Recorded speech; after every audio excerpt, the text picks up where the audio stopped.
That was a beautiful song. What was the name of that? White as Snow? Is that something a choir could sing or a church could sing? No, we ought to try that one out. That sounds pretty.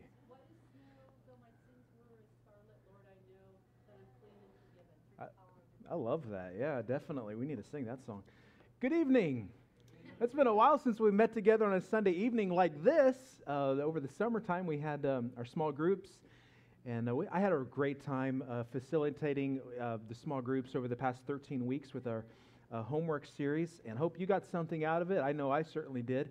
And we're back to our regular schedule here on Sunday afternoons at 5 o'clock and not 6 o'clock. I'm glad you remembered. 5 o'clock we're meeting, and that just means that you have 2 hours to hang around before you have to get out. I think 5 o'clock probably works better than 6 o'clock, especially as the sun goes down sooner in the fall. But I'm glad to see you all here, and we're here to kick off a new series called Decoding Leadership, and we'll be looking at 12 models, 12 men and women in the Bible who were effective leaders and how they led and what pitfalls they ran into. So that we can learn how we can be leaders. One thing that Calvary Baptist Church needs is more leaders. Think of maybe the old model of the church, maybe the World War II generation, maybe even into the baby boomer generation. The pastor was the general, and the pastor did everything, knew everything, and he is the guy that was responsible for everything. And we moved into kind of a new phase where people are more apt to work together to accomplish things. And certainly I think that if we look at the Bible and we see how things were done in the Bible, I think it's probably a more effective way to lead and to manage and to get things done. And it's important as a church that we figure out how we can be leaders. Every person in this room, we use the statement, every member is a minister, and every member is a leader. It doesn't matter if you're a man, a woman, or a child, you are in some kind of influence capacity. Because remember, leadership isn't about the position that you hold, it's about the influence that you have. And so you can be a younger kid and have great influence within this church. You could be maybe an older person that maybe has never really done or been able to get involved as much in church, and understand that you can have influence to get things done at Calvary Baptist Church. Last week we looked at our church and how the Lord's blessing and adding, and this morning, thank you so much. We had 31 church members sitting in the fellowship hall. I appreciate that. We had, this room was 121, which means that we're over that 80% capacity. But I appreciate that. And we want the Lord to bring anyone who wants to come and hear the gospel and wants to hear God's word preached to our church on Sunday morning. And we want it to be a time where they're not having to get crunched in with other people. I know if I were to kind of think in my mind about coming to Calvary, I think, well, man, I'm going to have to park in the dirt. I have to look at Brad when I come in the front entrance. I'm going to have to fight the crowds in the hallway. I'm going to have to look for a seat, and I'll probably end up sitting on the front because all those Baptists sit in the back. And it can be onerous to be a visitor in a church, and we want to make sure that there are no barriers between them and what God has for them. And I appreciate you being flexible in that way. But let's look at just what it means to be a leader. Today we're going to be looking at the nature of leadership. And as I said, we can all be leaders. Now, what we need as a church is people who can not just manage but lead. When someone manages something, they're really doing what they're told to do. And nothing more, nothing less. Maybe they will, but you normally, when you're managing something, it's you clock in and you clock out. There's maybe not as much ownership or responsibility on your shoulders because you're punching a clock just like everybody else is, and you're just managing and doing what the higher ups say, and then you kind of get out of Dodge. Now, the problem with being a manager or even managing within a church is that the responsibility still lies with the one person. And if the one person has to be the only person that's leading, everybody else is managing, then it's very difficult. Now, it makes it easy for us because I have ADD and I can focus on 15 different things at the same time. But it can become overwhelming when we have so many things going on. I think of just this fall, the things that are going on. We have the men's retreat. The booklet that I'm preparing is now like 18 pages long. We have the men's retreat that's coming up that takes lots of preparation and leadership. We have the pumpkin patch that's going to be out here next Sunday afternoon. That takes a lot of leadership and management. I appreciate everybody that showed up this morning to talk about that. We have the the Christmas program, which is going to be a huge event that will be December 9th. We have a lot of big activities that are going on. And I just want us to really internalize what it means to be a leader at a church, what it means to be an influencer in whatever place that God has called you to. Now, let's talk a little bit about managers. A large organization had recently hired several cannibals, and after conducting a lengthy new hire orientation, the human resource director congratulated the cannibals and said, "You're now part of the team. You get all the benefits that we discussed, and you can now enjoy our company cafe free of charge. But please don't eat any of the employees." And each of the cannibals promised that they wouldn't. But after a few weeks, the cannibal's boss seemed very pleased, but also a little worried. She said, "You all are working very hard, and I'm very satisfied with you. However, one of our secretaries has disappeared. Do any of you know what happened to her?" And the cannibals all shook their head. "No." After the boss had left, the leader of the cannibals was a bit angry and said, "Okay, which of you dummies ate the secretary?" A hand rose hesitantly in admission. He said, "You fool! For weeks we've been eating managers and no one noticed, but no, you had to go and eat somebody important." Managing is good, but leading is so much better. And tonight I'm going to show you a couple things about how we can lead. Now, first I'm going to go get my flipper, because I have a flipper over there, I think.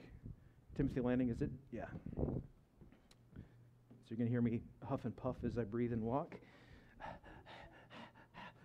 All right, here we go. Today's more introductory, more about like some rules of thumb about leadership. Now, I love studying characters in the Bible. It's just so interesting to me. And because the Bible is 100% true and 100% provided to us by God, we're able to take a look at these individuals, these 12 individuals, and create a 3D model about what it means to lead. And I don't know about you, but I love to just read the Bible and think about like what led to circumstances that actually happened. Like, what's the backstory?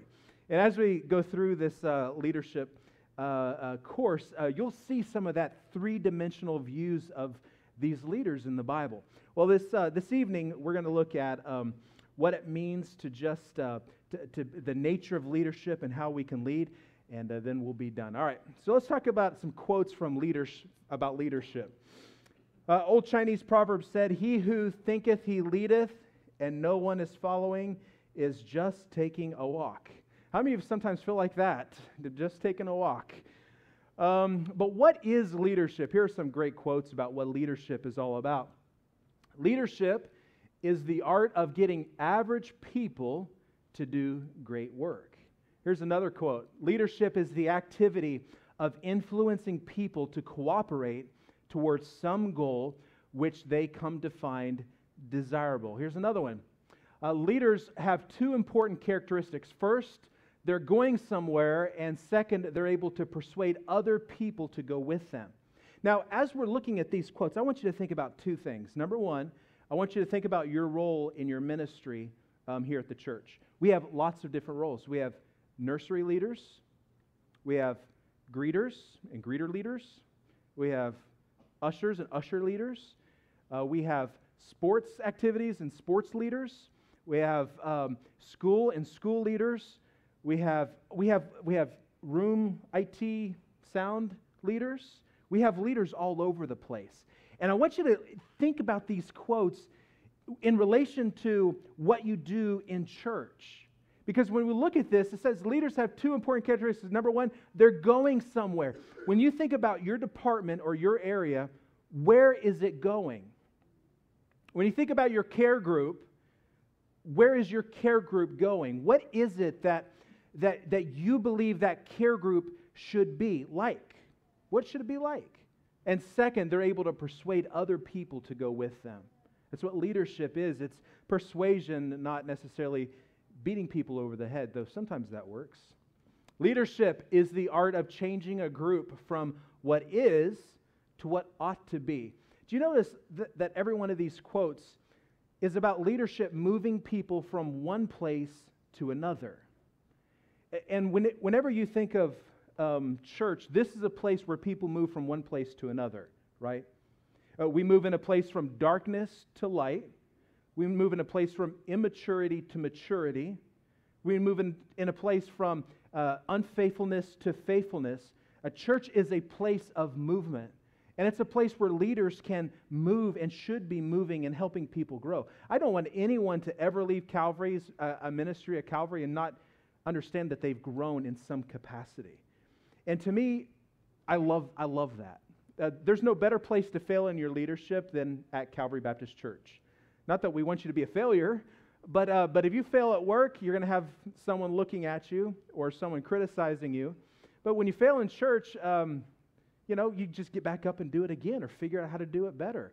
That's the great thing I love about church. And that's the great thing I love about this church, is a lot of the stuff that happens is so organic. It was the Mr. White's idea to do this pumpkin patch thing, and he is leading this thing off and executing this huge plan. That takes a lot of work. He came up with the idea. He said, we need a ministry to minister to the areas and give kids an alternative to Halloween. And he came up with this. And then I looked back in the fellowship hall, and there were probably 40, 50 people back there volunteering to help out. That's what leadership is. That's what it means at a church when we move from one place to the next. That's the first thing. But also I want you to think about your own work. How many of you work in a secular field? I was just seeing if you're awake. Most of you do, right? Some of you work in a professional area. You work at companies like USAA or Rackspace or Tesoro, Endeavor. We have Capital Group. We have Randolph Air Force Bases. We have all kinds of different places. And then we have people that work on the oil fields. We have lots of folks that work in the oil fields. So I want you to think about your work and what it means to be a leader in your work. Well, Pastor, I'm not a manager. No, but you're an influencer. The person that can see through the fog is the person that will coalesce, people will coalesce around. And at work, there are thousands of people who are willing to just punch a clock and take off. It takes a person that can look at all the anemia of their fellow workers and say, you know what? There's a cause. I'm here to earn a paycheck. I'm here to advance my career. I'm here to move to the next position. And I'm going to be a leader. I might not have the authority. I might not be able to write anybody up. I might not be able to boss anybody around. But by my attitude and my actions, I'm going to exhibit leadership. And you know what will happen when you do that? You'll shoot right to the top. Because it just takes one person who is willing to stand up and do what's right and not follow everybody else to actually succeed. Leadership. Here's another one. Leadership appears to be the art of getting others to want to do something that you're convinced should be done. This is called a burning platform. And it's really like what it says if you think of a platform that's burning. If you're on a burning platform, the thing that you need to do is get off of the platform, right? And when you're a leader, you understand that there's a burning platform. The people around you might not see the burning platform. They might not even recognize it, even if you were to describe it. But deep within your heart and your soul, you know there is a void that needs to be filled. There are kids that are going to be trunk or treating, and there needs to be a void that's filled on that Saturday. There are going to be people who need to hear the gospel, and I'm going to fill the void by passing out tracts. This past Sunday, we baptized 2 people, and the whole family has been coming. You know why? Because one person did an inconvenient thing on a Saturday and passed out an invitation to church. It takes that standing up and being convinced that this is something that has to be done, and getting others to follow along and to buy into that passion. This is from A Bug's Life. The first rule of leadership is everything is your fault. It's been said that everything rises and falls on leadership.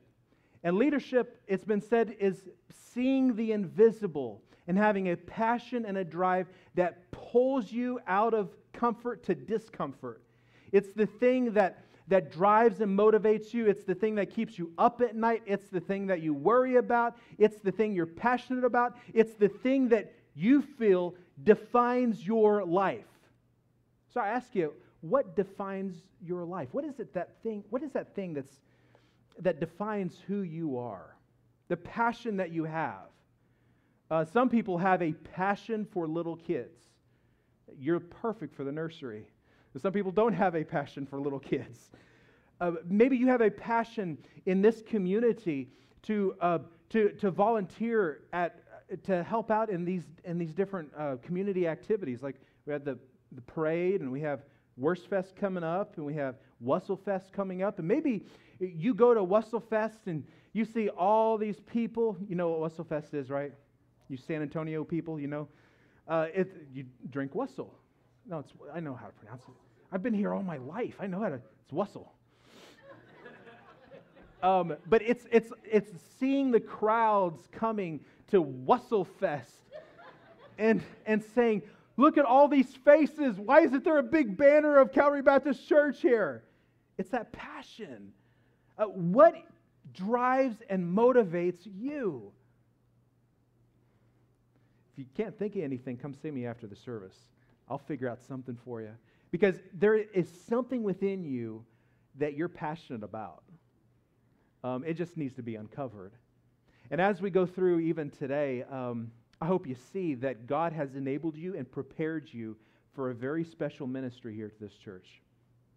All right, so let's look at 8 laws of leadership. These are laws that were created by a man named Elmer Towns, who is a pastor. He's a prolific author, and he writes about leadership and about other things. And I want to kind of expose you to these 8 laws of leadership, because what he did is he went out and surveyed many, many different successful organizations and churches. He talked to leaders and pastors about what it took to actually lead a organization.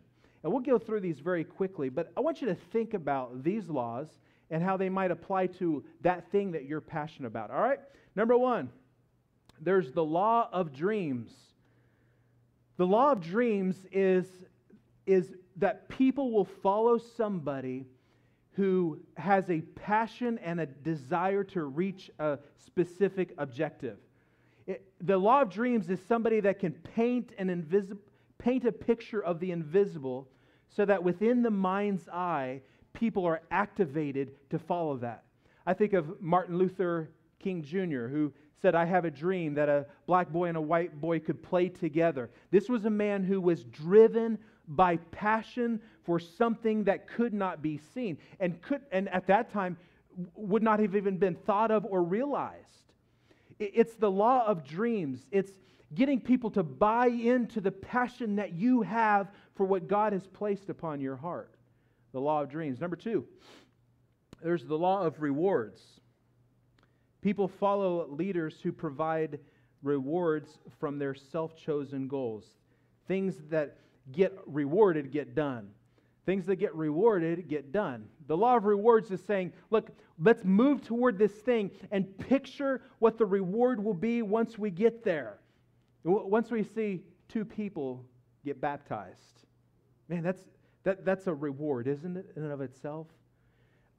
Sometimes the reward is not even realized here on earth, but we can picture within our mind's eye as crowns, and crowns are laid up in heaven. Man, you just keep on laboring. Paul says, I continue to run this race. He says, I'm shadow boxing. He had in his mind what the inevitable result would be when he stood before his God and heard well done, and he pictured it in his mind, and that caused him to shed everything else that kept him from fulfilling his vision and his calling. You know, there are some people in churches today that have a passion for something that they've been doing for 5 and 10 and 15 and 20 years, but they've always done it half-heartedly.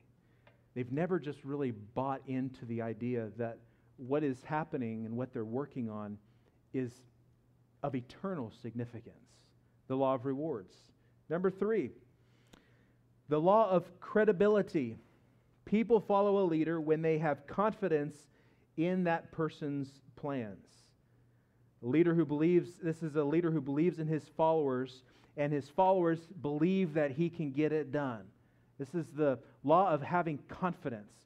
And so whenever you're thinking of leading your ministry or the area in which you find yourself, make sure that you build up that credibility by coming to the table with something. I think of Mr. White, as we've been talking about the pumpkin patch. Yesterday he came to me with a big foam board with it all drawn out, how it would all happen. He had thought through it, and that allowed him to build credibility. You know, many times in churches, people say, I want to do something to help out. And you have to continue to ask them, like, well, how's it going to work? And what's it going to be like? And, well, I don't know. All come together. And there's nothing more frustrating than to have someone sit down and explain how you're going to get involved, and they can't really even explain what the vision is. It's a law of credibility. The law of communication. People follow a leader who effectively communicates his plan to reach the objective. I like to dream a lot, and my wife is an executor. How many of you have that kind of relationship with as a husband and wife? I dream a lot. My mind is always up in the clouds, and my wife is always there with notes on her phone, like putting down action items, because she's a doer. I'm a thinker. I'm a dreamer, and she's a doer. We're a perfect match. And the law of communication is making sure that you're not just dreaming, but you're actually communicating what the directions are like. What is the step-by-step process that we need to go through? When we went through this change of our schedule for the homework class, it required us to talk about it for, I think, 3 or 4 weeks. We talked about why we would do it. We talked about the benefit of it. We talked about how the community would get something out of it. We talked about the how it would work out. 5 o'clock, paradigm shift. We're going to come in here, and rather than listening to me, you're going to fellowship and talk with one another. And it's that law of communication, in my mind, is really hard to do, because it takes crystallizing the idea and backing it into very clear instructions that people can follow. The law of communication. There's a law of accountability. People follow a leader who gives them responsibilities to help them reach an objective. No one likes a micromanager, and I know sometimes I can be a micromanager. We have micromanagers in here? Go ahead and raise your hand. Okay, maybe I'm the only micromanager. Micromanagers are the ones that say, all right, you go do this. Wait, don't do it that way. No, don't do that. Wait, here, get over, this is how you're supposed to do it. That's a micromanager. The law of accountability says, I am giving you ownership of this thing. You report back to me how it's going. I'll give you strategic direction, but this is your baby. It empowers people, the law of accountability. Number 6, the law of motivation. There has to be a compelling reason to reach the objective. One thing, church, as I've worked with many of you, one thing that we need to get better at, and I'd ask all of us to really work on, is getting to the why. Why do we do something? Why do we have Sunday morning church? Why do we have Sunday school? Why do we have Wednesday night church? Why do we have a youth group? Why do we have children's ministry? Why? And if we cannot succinctly define why we do something, we should stop doing it, because we've lost our vision for what the purpose is all about. When you understand the why, you can be motivated to move in that direction. But if you don't understand the why, you're just going through the motions, and things will always be anemic when you do that. Number 7, the law of problem solving. People follow a leader who gives solutions to problems that hinder them from reaching the objective. This is making sure that if you're in some kind of leadership position and someone knows they can come to you with a problem, knowing that you'll problem solve and won't freak out on them.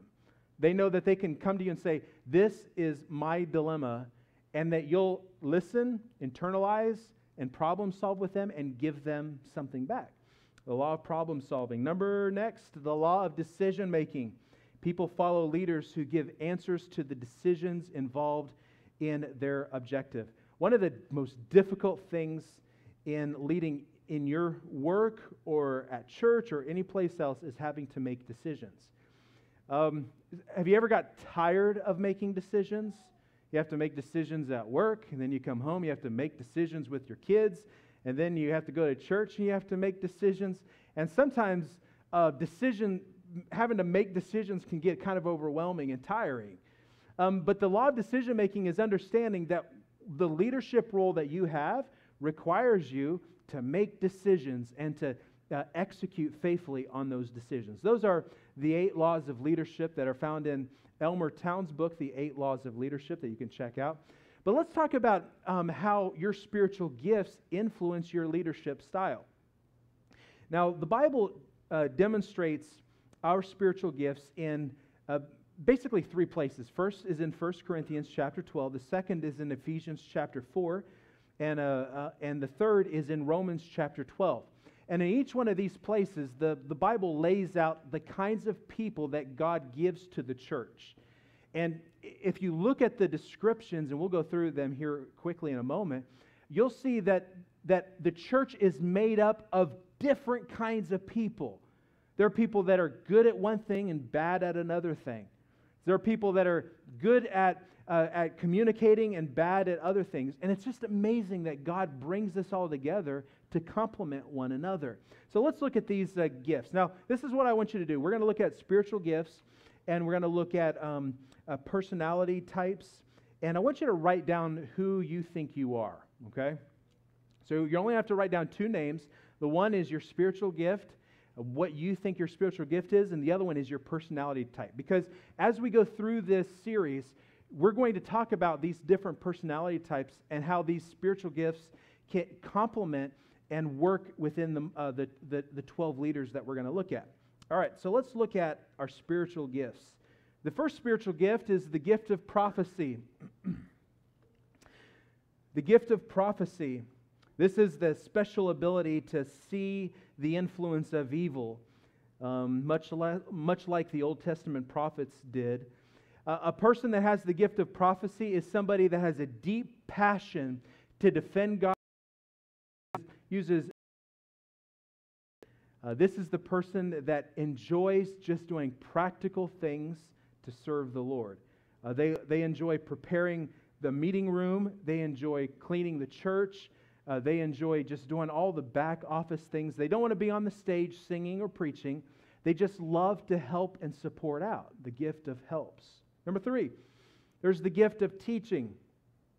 This is a special ability that is combined with a desire to study God's Word and share with others what is learned. The teacher enjoys communicating information to individuals and groups. The teacher is the person that reads something in their Bible and they have got to get it off their chest. They've got to share it with somebody. They love when they learn something. They love to be able to impart it on others and see them realize what is being said on their faces. That's the gift of teaching. How many of you think you have the gift of teaching? I have a couple of you, a couple fingers that are pointed. The gift of teaching. How about the gift of exhortation? This is the kind of spiritual gift we need a lot of. The gift of exhortation is someone who is able to find and communicate to others practical ways to serve God. They're a positive motivator. They are familiar with just practical Christianity, and they know how it can change lives. They're somebody that if someone's hurting or struggling with a problem, an exhorter will match up and pair up with that person and just share with them practical ways to get out of the trouble that they're in. They love to share ideas like that. They love to help others. The gift of exhortation. The next gift is the gift of administration. This is a very special gift and a gift that is needed in our church even more. This is a person that is able to manage human, financial, and physical resources in an efficient way. An administrator is someone who plans and organizes and leads and supervises and documents and follows up. And the gift of administration is an important gift.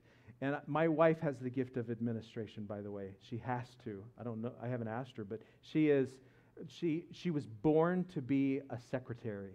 In fact, when she was just a girl, she dreamed about being, administrative assistant. She dreamed about being an administrative assistant. This is what she was born to do, being an administrator. And I appreciate all the help that she gives me in planning and helping me out. All right, the next is the gift of mercy. The gift of mercy. This is the special ability to identify with those who are in distress and sympathetically give spiritual comfort and support. The person who has the gift of mercy is someone who can read minds and faces and tell when someone is hurting. And not only that, they run to seek to fill the void that they feel like that person has, the gift of mercy.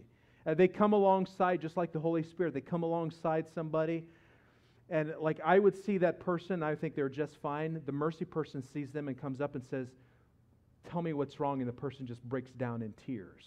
That's the way the mercy person works. They can see through, see at somebody's soul almost, and kind of relate and help them.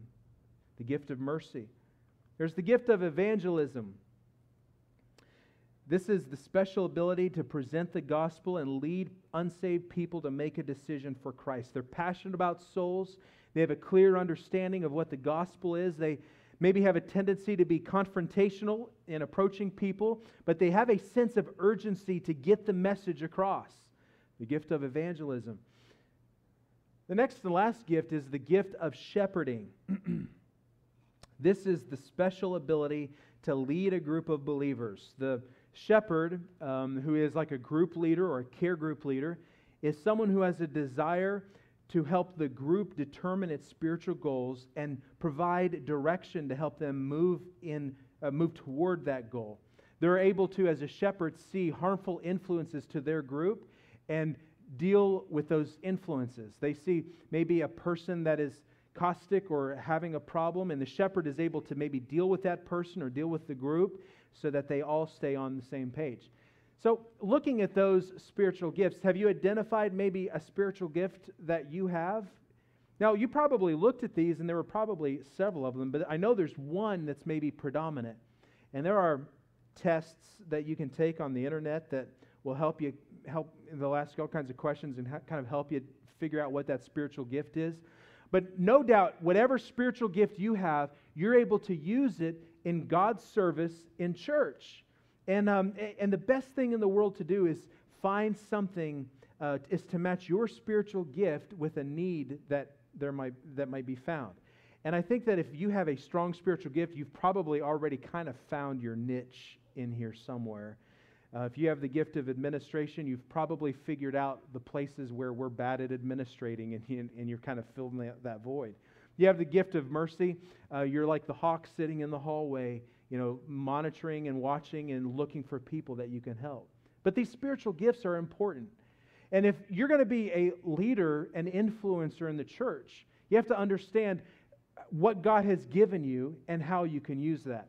Now let's look at 4 personality types that can influence your leadership style. Now these are not necessarily gospel, but I've seen them to be true as I've worked with people and seen different people. There are 4 temperaments or personality types that influence your leadership style. The first one, I'll probably mispronounce this, but I think it's sanguine. Did I say that right? It's like a penguin, only it's sanguine. I got it. A sanguine person is someone who has a lively outlook on life. They have a God-given ability to live in the present time. They don't think about the past. They don't think about the future. They're friendly. They're outgoing. They love people. They have a tender and compassionate heart. And they're also very restless. At times they can be impractical and disorganized. They find it difficult to concentrate and to read because they're always living in the moment. They're maybe always looking to get involved and not really think about the practical aspects of things. The basic problem with a person that has this kind of personality is that they're very weak-willed. They start a lot of things and they don't finish a lot of things. They love to please everybody. They love to maybe talk about themselves. But they have this warm nature about them that just draws people to them. They never get ulcers, but they give ulcers to everyone else. It's the type of person that has to repent for the same thing repeatedly. Their greatest need is for the Holy Spirit to help them build self-control and long-suffering and faithfulness and goodness. Yeah, we'll have an invitation afterward. A person that has a sanguine personality type. Now, when I look at this, we have a lot of sanguines. And I love you because I'm the opposite of sanguines. You're the people that when you open the front door as the pastor of the church on a Sunday morning, and I come to the front door and see you as a greeter, and you yell at me to leave, that I'm not wanted. That's a person that has a sanguine personality type. So Dwayne, that's your wife. She told me, we're okay. We don't need you here. And Jim Yount, he's the backup preacher, so if I'm not here, he has to preach. But we have so many people with this personality type. And I'll tell you what, it's a joy to run into these people. If I had to run into people like me all the time, it would always be about like getting right down to the facts, and it would be incredibly boring. And so we have in our church a lot of sanguines. All right, the second one is the choleric. This is a person who has a hot temper. They're quick, active, practical, and strong-willed. And they're very independent. They make decisions easily for themselves and others. Whenever you come to them with a problem, they're immediately like, well, go do that. Well, let me talk to you a little bit. No, just go do that. That's what you're supposed to do. What are we talking about? We're wasting time. Just go do it right now. That's the choleric. They thrive on activity. They take definite stands on issues and they push ahead. They're quick to recognize opportunities, and their minds are normally well organized, and they are extroverted. But there's some bad parts to being a choleric. They're hot-tempered. Sometimes they're known to be cruel or domineering or bossy.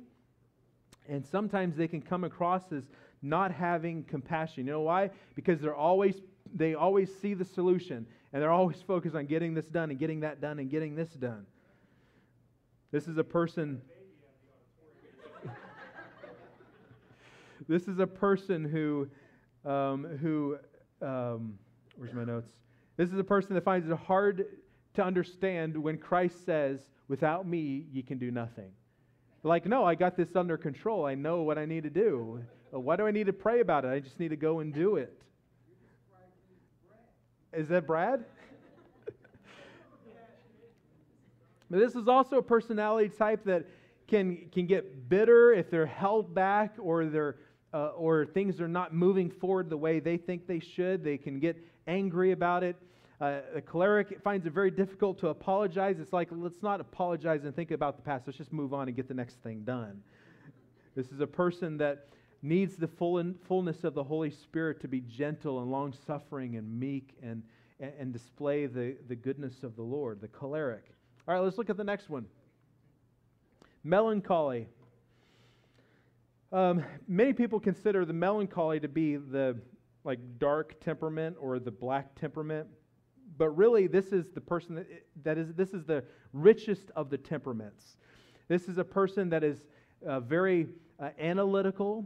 They're self-sacrificing. They're perfectionists.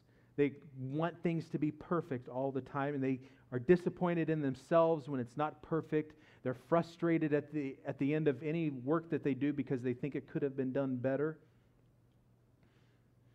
They're sensitive, they're emotional, they are faithful, and they're behind the scenes constantly working. Now, the downside to this kind of temperament is that they can be very self-centered. They're always self-examining, which can paralyze them and drain their energy. And anytime they're stepping out and taking a risk, they can close in on themselves because they put themselves out there so much, and there's probably all kinds of things that they did that were not perfect enough, and this is a personality that can eat themselves into stress. They can be very moody. They're daydreamers. and they can sometimes be paralyzed. The melancholy. Now, this is where like the melancholy can balance out other personality types, right? We need melancholy people.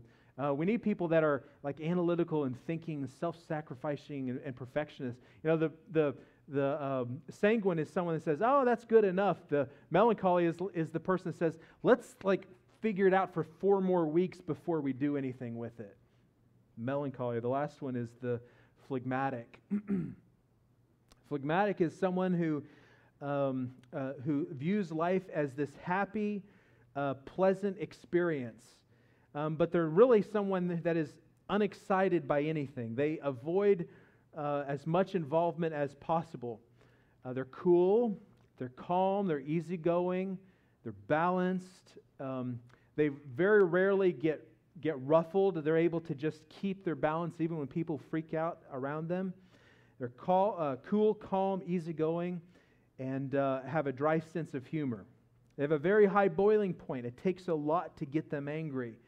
This is a person, because of their even-keeledness, normally has a lot of friends, because you have the erratic friends that they're able to kind of counterbalance, and you have the phlegmatic, the melancholy friends that they're able to balance out because they're just a steady ship. The phlegmatic, they're a natural peacemaker. They're a good diplomat, teacher. They're very dependable, and they're practical, and they're efficient. The problem with the phlegmatic is sometimes they're just a spectator to life. They sit back and they watch everybody else get involved, and they see all the different activities that are going on, but they rarely step into leadership positions without being pushed. They sometimes can be slow, sometimes they can be stubborn. They don't want to change. The thing about the phlegmatic is they need lots of motivation. You need to like figure out what motivates and builds passion within them, and give them projects that they can fulfill and do with their spirit, with their temperament. The phlegmatic. So all of these 4 temperaments are maybe temperaments that are represented here in this room. And every one of them have positives and negatives, but every one of them must be understood and recognized when we're working with one another. If you're working on a project and you're a leader and you come across somebody that is saying, no, it's not perfect enough. It's still wrong. You're able to counterbalance that because you understand it's the way God has created them. They want to be perfectionists. They want to be they're particular, and do what you can to kind of counterbalance. You see, when we can understand one another, not just in the spiritual realm, but also just in the way our personalities are, we'll be able to work together in a better way. And especially as leaders, especially as influencers, when you can understand what makes a person tick, you can figure out how you can influence them and help them reach their full potential. Those are the 4 personality traits. Now, I hope you wrote down your spiritual gift and your personality type, because as we go through this series, we'll be looking at these and revisiting them, and talking about how they can apply to each of these models, each of these men and women that we're going to be looking at. All right, let me give you a quick rundown of the types of leaders that we're going to look at, and then we'll be dismissed. The first one is Abraham. Abraham was a man who had a vision that was given to him by God. He separated from his tribe and he pursued after God, a man that had a vision. We're going to look at Jacob, a man that was able to pragmatically lead through all kinds of different situations. Joseph is an excellent example of a leader that was a problem solver and also planned out into the future. One of my favorite leaders is Moses. Moses was a man that felt by his personality type and his skill sets that he was not called to be a leader, but God enabled and empowered him. And we're going to look at Moses as a leader, and we're going to look at how he was able to resolve conflict and delegate. An important man, a lot to learn in the life of Moses. We're going to look at Joshua. Joshua has been studied by people with MBAs and even in military institutions by his ability to strategize and his ability to train his troops. We're going to look at Samson, who is kind of the antithesis of a leader, and look at the pitfalls that we might fall into when we encounter success. King David, an amazing story of a man who led through transition and led up to his son taking control of the kingdom. Solomon was a man that that led through transitional times and led to the glory days of Israel. We'll look at Nehemiah and his ability to project manage and to passionately influence. We'll look at Daniel as a man that was able to be a second man and influence his superiors. We'll look at Esther, who was able to lead during hostility and times of crisis. And we'll look at Jesus, who was ultimately the servant leader and the leader who mentored and helped the disciples grow. That's just an idea of the kinds of men and women that we'll be studying over the next 12 weeks. And I pray that you'll come to this with an understanding that God has called you to be an influencer. I hope you never think, you know what, because I'm a woman, I can't influence in church. You absolutely can. I think sometimes we talk down the influence of our ladies in churches today. And while you might not stand behind a pulpit and pastor a church, we have to become Methodist for that. You still have a great power and influence within a church. You can make or destroy a church, and you can be a leader. Now, think of our kids. You are not just the kid that runs around and chases cars and gets dirty and puts handprints all over the window. You're an influencer. And whenever you see yourself as an influencer, even if you're just 10 or 15 years old, you're going to walk a little lighter. You're going to have your chin up a little higher. You're going to realize that God has a special plan for you, even within this church. And when you realize what God has for you, there's nothing like it. When you see how you fit into the big picture, there's nothing like it.